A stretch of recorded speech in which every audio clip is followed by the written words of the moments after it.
ज़िंदगी की हर ठोकर ने बस एक ही सबक सिखाया है कि रास्ता चाहे कैसा भी हो, सिर्फ अपने पैरों पर भरोसा रखो। नमस्कार, जय हिंद। मैं हूं आपका दोस्त कवि आदि गणेश। प्रारंभ करते हैं हिंदी साहित्य का संक्षिप्त इतिहास, क्लास संख्या 21। इससे पहले 30 वीडियो हो चुके अपने संक्षिप्त इतिहास की इस पुस्तक से। नहीं देखे तो प्लेलिस्ट में जाकर देख सकते हैं। 3 बजे वाली क्लास आपने नहीं देखी, आज 3 PM वाली, जिसके अंदर तुलसीदास साहब का जो अध्याय है कक्षा 10 का क्षितिज पुस्तक का, वो कंप्लीट कर लिया हमने बहुत अच्छे से। अनुरोध है आपसे, वीडियो को आप लाइक किया करें, शेयर किया करें दोस्तों के साथ, और पहली बार देख रहे हैं चैनल पर तो चैनल को सब्सक्राइब करें, घंटी वाले निशान पर क्लिक करें, ऑल नोटिफिकेशन लिखा हुआ है वहाँ पर क्लिक करें ताकि हर वीडियो की सूचना मिलती रहे, नोटिफिकेशन आपको मिलता रहे। टेलीग्राम चैनल का लिंक डिस्क्रिप्शन में आपको मिल जाएगा। प्रारंभ करते हैं।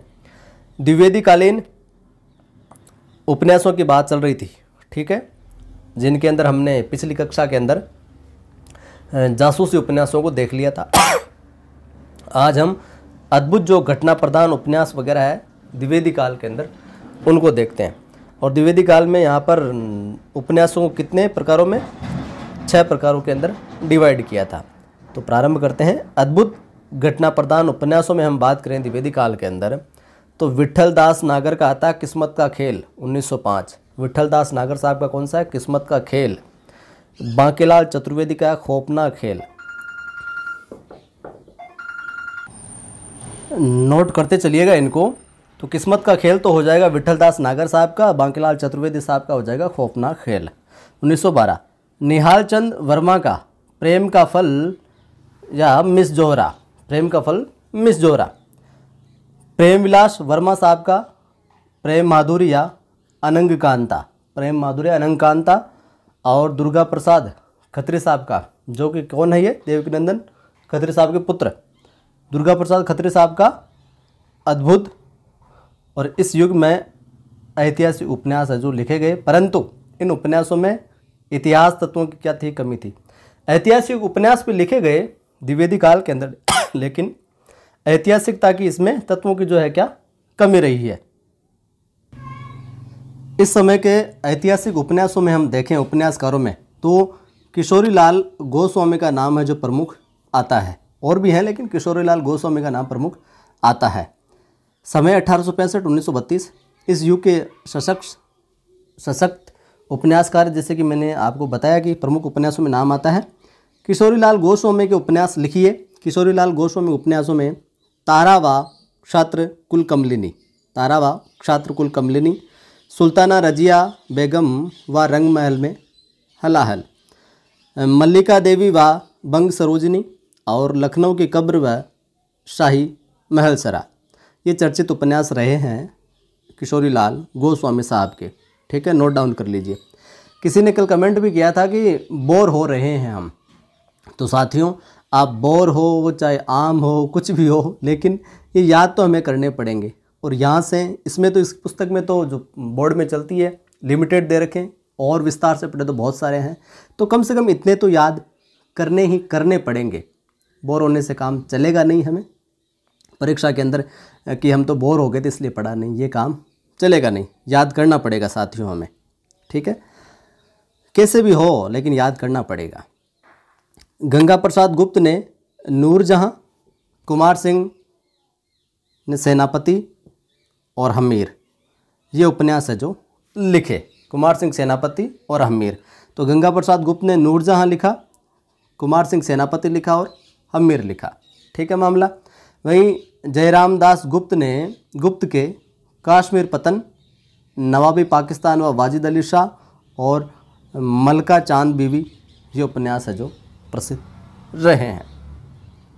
साथियों, सामाजिक उपन्यासकारों में लज्जाराम शर्मा, किशोरी लाल गोस्वामी, अब सामाजिक ऊपर ऐतिहासिक थे, उससे पहले सामयिक उपादानों के थे, उससे पहले जासूसी थे। अब आते हैं सामाजिक उपन्यासों पर। तो सामाजिक उपन्यासों में हम बात करें तो लज्जाराम शर्मा का नाम, किशोरी लाल गोस्वामी का नाम, अयोध्या सिंह उपाध्याय का नाम, ब्रजनंदन सहाय का नाम, और राजा राधिका रमन प्रसाद सिंह का और मन्नन द्विवेदी का नाम है जो उल्लेखनीय आता है।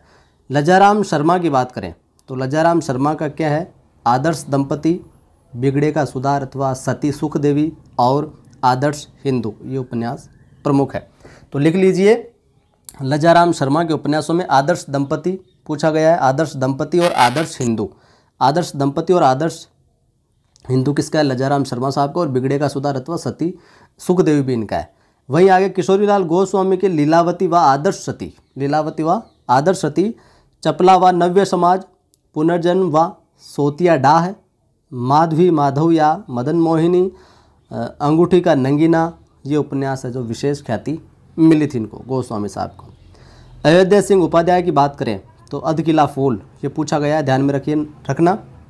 अयोध्या सिंह उपाध्याय नोट करके लिखिए, एरो डाल के अयोध्या सिंह उपाध्याय अधखिला फूल, ठेठ हिंदी का ठाठ, और ये 1899 में। तो अयोध्या सिंह उपाध्याय साहब का कौन सा? अधखिला फूल और ठेठ हिंदी का ठाठ। ब्रजनंदन सहाय के उपन्यासों में हम बात करें तो सौंदर्योपासक और राधाकांत, ये दो उपन्यास अधिक प्रसिद्ध हुए। सौंदर्योपासक और राधाकांत किसके? ब्रजनंदन सहाय साहब के। मनन द्विवेदी का रामलाल में, रामलाल इसके अंदर क्या? ग्रामीण जीवन का सजीव और यथार्थ चित्रण मिलता है। वहीं राधिका रमण प्रसाद सिंह का नवजीवन व प्रेम लहरी, प्रेमाकुलतापूर्ण भावात्मक उपन्यास है ये। आगे चलकर इन सामाजिक उपन्यासों ने प्रेम की उपन्यास रचना के लिए मार्ग पुष्ट किया। प्रेम की ओर अग्रसर होने के लिए सामाजिक उपन्यासों का लक्ष्य समाज का सुधार था केवल, और प्रेमचंद भी इसी उद्देश्य से क्या थे? प्रेरित थे, किसके? समाज सुधार से। उनके प्रेमा 1907, ये प्रेमा किसके? प्रेमचंद जी के। रूठी रानी, सेवा सदन इसी युग में प्रकाशित है जो हुए हैं। द्विवेदी युगीन कहानियों की हम बात करें कहानी विधा के अंदर, तो सन 1900 के लगभग हिंदी कहानी का क्या है? जन्म हुआ, और 1912 से लेकर 1918 ईस्वी के बीच वह पूर्णतः क्या हो गई? प्रतिष्ठित हो गई। कौन? कहानी विधा। सरस्वती 1900 पत्रिका के प्रकाशन के साथ ही हिंदी कहानी का भी विकास हुआ। जैसे ही सरस्वती पत्रिका के प्रकाशन का श्री गणेश होता है, उसी के साथ ही हिंदी कहानी का भी विकास होता है। आरंभिक लेखकों में हम बात करें कहानियों लिखने वालों में, तो किशोरीलाल गोस्वामी, माधव प्रसाद मिश्र, बंग महिला, रामचंद्र शुक्ल, जयशंकर प्रसाद, वृंदावन लाल वर्मा, ये आदि उल्लेखनीय रहे हैं। किशोरीलाल गोस्वामी की हम बात करें तो इंदुमती कहानी सरस्वती में 1900 में प्रकाशित हुई। किशोरीलाल गोस्वामी की इंदुमती कहानी, ठीक, किसमें प्रकाशित हुई? सरस्वती में। वहीं शेक्सपियर के टेम्पपेस्ट नाटक के आधार पर लिखी गई थी ये, ठीक है। ये किसके आधार पर? शेक्सपियर के टेम्पपेस्ट नाटक के आधार पर। तो ये भी चीज़ ध्यान में रखिएगा। शॉर्ट नोट्स बनाते चलिए इनको छोटे छोटे करके। सन 1900 ईस्वी में माधव प्रसाद मिश्र की मन की चंचलता सुदर्शन पत्रिका में प्रकाशित हुई। तो मन की चंचलता किस में प्रकाशित हुई? सुदर्शन में। किसकी है? माधव प्रसाद मिश्र साहब की है। वहीं 1902 में सरस्वती में ही कौन? भगवान दीन बीए की फ्लैग की चुड़ैल, भगवान दीन साहब की फ्लैग की चुड़ैल है जो कहानी प्रकाशित हुई। इनके अतिरिक्त सरस्वती में रामचंद्र शुक्ल की 11 वर्ष का समय कहानी किसकी? रामचंद्र शुक्ल साहब की किस में प्रकाशित हुई? सरस्वती प्रकाशित हुई। और बंग महिला की दुलाई वाली कहानियाँ प्रकाशित हुई। तो दुलाई वाली किसकी? बंग महिला की, 11 वर्ष का समय, रामचंद्र शुक्ल, ये बहुत प्रसिद्ध है। आगे हम बात करें तो ऐतिहासिक कहानी लेखकों में वृंदावन लाल वर्मा प्रमुख है, और इन्होंने 1909 में राखीबंद भाई लिखी। 1909 में क्या लिखी? राखीबंद भाई, ठीक है, वृंदावन लाल वर्मा ने। 1909 ईस्वी में काशी से इंदु पत्रिका का प्रकाशन आरंभ हुआ। ये भी पूछा गया कई बार। 1909 से कहाँ से? काशी से। किस पत्रिका का? इंदु पत्रिका का प्रकाशन आरंभ होता है। इसमें जयशंकर प्रसाद ने खूब कहानियाँ लिखी। किसमें? इंदु में। इनकी कहानियों का संग्रह छाया नाम से 1912 में प्रकाशित हुआ। देखिए प्रसाद साहब का जो पाठ आया था आपने, उसके अंदर मैंने इनका डिटेल से वर्णन किया था। तो मैंने कहा था कि हम इस तरीके से करेंगे, साहित्य इतिहास में भी ये आपकी कवि परिचय जो मदद करेगा। तो छाया को हमने देखा था 1912 में। कहानी संग्रह किसका? जयशंकर प्रसाद साहब का। वहीं राधिका रमण सिंह की कहानी कानों में कंगना इंदु में प्रकाशित हुई। इंदु जो पत्रिका थी, इसके अंदर राधिका रमण सिंह की कहानी कौन सी? कानों में कंगना, ये भी प्रकाशित हुई। कुछ समय के बाद में प्रेमचंद का आगमन हो जाता है साहब, और उनकी कहानियाँ सरस्वती में प्रकाशित हुई। किसमें? सरस्वती में। कौन कौन सी? देखिए, सौत प्रेमचंद साहब की कहानी 1915, पंच परमेश्वर, सज्जनता का दंड, ईश्वरीय न्याय और दुर्गा का मंदिर। सौत पंच परमेश्वर सज्जनता का दंड, ईश्वरीय न्याय, दुर्गा का मंदिर। वहीं चंद्रधर शर्मा गुलेरी की बात आती है तो प्रसिद्ध कहानी उसने कहा था, जिसको भी हम आगे देखेंगे। उसने कहा था किसकी? गुलेरी साहब की। 1915 में सरस्वती पत्रिका में छपती। इसके अतिरिक्त सरस्वती में ही ज्वालादत्त शर्मा की मिलन, ज्वालादत्त शर्मा की कौन सी? मिलन, विश्वम्भर नाथ शर्मा कौशिक की रक्षाबंधन, पदुमलाल पुन्नालाल बख्शी की झलमला, यह प्रकाशित होती है। उपर्युक्त विवेचन से स्पष्ट हो जाता है कि सन 1900 के आसपास हिंदी कहानी का जन्म होता है और 1918 तक वह पूर्णतः प्रतिष्ठित हो जाती है और साहित्य में उसकी स्वतंत्र सत्ता मान्य हुई। इसका मौलिक रूप भी सामने है जो आता है। द्विवेदीकालीन निबंधों की हम बात करें, नोट डालिए। निबंध में देखिए, भारतेंदु युग में तो पत्र पत्रिकाओं के माध्यम से निबंध साहित्य की पूर्ण प्रतिष्ठा हो चुकी थी और इस युग के निबंध लेखकों में कौन? महावीर प्रसाद द्विवेदी, गोविंद नारायण मिश्र साहब, बाल मुकुंद गुप्त, माधव प्रसाद मिश्र, मिश्र बंधु, जिसमें मिश्र बंधु कौन? श्याम बिहारी मिश्र और सुखदेव बिहारी मिश्र, सरदार पूर्ण सिंह, चंद्रधर शर्मा गुलेरी, जगन्नाथ प्रसाद चतुर्वेदी, श्याम सुंदर दास, पद्म सिंह शर्मा, रामचंद्र शुक्ल, कृष्ण बिहारी मिश्र, ये आदि उल्लेखनीय है निबंधों में। वहीं महावीर प्रसाद द्विवेदी के निबंध की बात करें तो परिचयात्मक या आलोचनात्मक टिप्पणियों के रूप में है। तो पूछ लिया जाए महावीर प्रसाद द्विवेदी के निबंध किस प्रकार में, आपको ध्यान में रखना है। या तो परिचयात्मक रूप में मिलेंगे या फिर या यूँ कह सकते हैं आलोचनात्मक टिप्पणियों के रूप में इनके निबंध जो देखने को मिलते हैं किसके? द्विवेदी साहब के। उनका म्यूनिसिपैलिटी कारनामे निबंध व्यंग्य शैली में। तो पूछ लिया जाए म्यूनिसिपैलिटी कारनामे निबंध किस शैली में? व्यंग्य शैली में। नोट कर लीजिए किसका? द्विवेदी साहब का।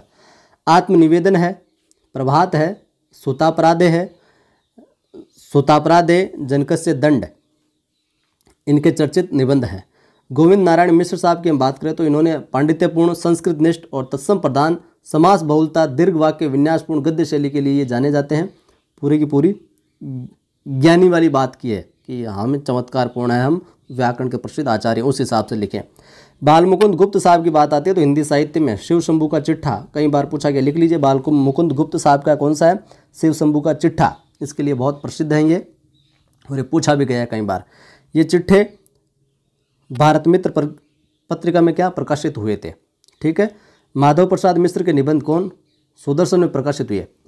माधव प्रसाद मिश्र साहब के जो निबंध थे सुदर्शन जो पत्रिका थी उसमें प्रकाशित हुए। इनके निबंध पुष्पांजलि नाम से संकलित है सारे के सारे, ठीक है। किसके? माधव प्रसाद मिश्र साहब के जो जितने भी निबंध है सुदर्शन में प्रकाशित होते रहे और पुष्पांजलि के अंदर संकलित है।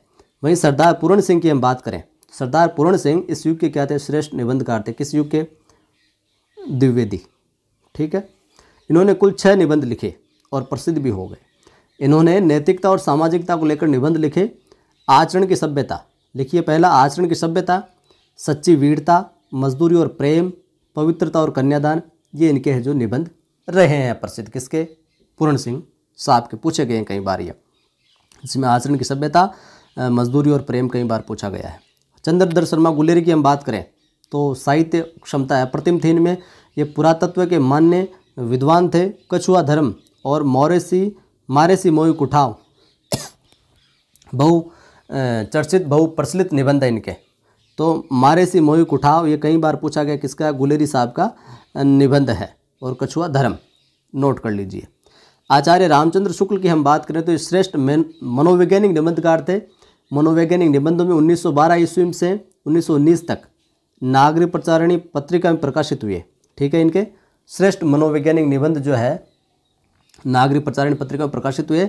इनके भय और क्रोध, ईर्ष्या, घृणा, उत्साह, श्रद्धा, भक्ति, करुणा, लज्जा और ग्लानि तथा लोभ और प्रीति निबंध द्विवेदी युग में प्रकाशित। इनमें से शुक्ल साहब के निबंधों को भी हम आगे देखेंगे सेकंड ग्रेड के सिलेबस में। निबंध द्विवेदी युग में प्रकाशित हुए थे। वहीं गणेश शंकर विद्यार्थी, मनन द्विवेदी, यशोदानंदन अघोरी, केशव प्रसाद सिंह भी इस युग के क्या थे? चर्चित निबंधकार थे। इस युग में समाज की हीनावस्था, आर्थिक विषमता, धार्मिक पतन और व्यापक राष्ट्रीय समस्याओं को लेकर निबंध लिखे गए। शैली की दृष्टि से इस युग में वर्णनात्मक, भावात्मक, विवरणात्मक, विचारात्मक, कथात्मक, शोधपरक आदि सभी शैली में है जो निबंध लिखे गए। तो साथियों गला है जो साथ नहीं दे रहा, थोड़ा सा इतना ही हम देखेंगे आज की इस वीडियो में।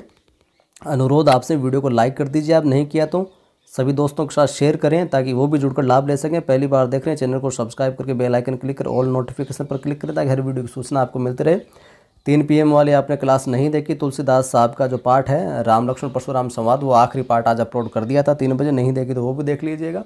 जय हिंद, फिर मिलता हूँ।